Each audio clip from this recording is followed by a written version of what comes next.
जब मैं महर को देखती हूँ, उसके बाबा हमेशा उसके साथ होते हैं। अगर वो परेशान हो तो अपने बाबा को गले लगा लेती है और वो हमेशा उसका साथ देते हैं।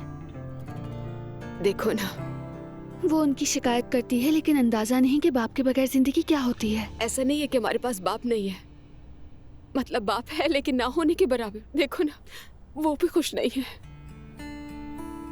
एक वक्त था जब मुझे इन सब बातों की इतनी समझ नहीं थी सिमर, और जब वो गिफ्ट लेकर आते थे तो मैं बहुत खुश होती थी, फूले नहीं समाती थी। मैं भी। लेकिन बाबा होने का मतलब गिफ्ट देना नहीं है। नहीं है,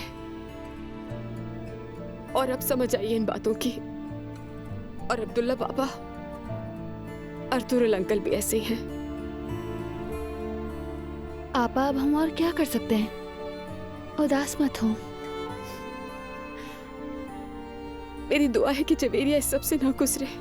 अजलान हमारे बाबा जैसा नहीं होगा, देख लेना। मैं कसम खाकर कह सकती हूँ कि अब मुझे किसी पर भरोसा नहीं है। मैं तो अपने बाप पर भरोसा नहीं कर सकती, अजलान पर कैसे करूँ? आपा,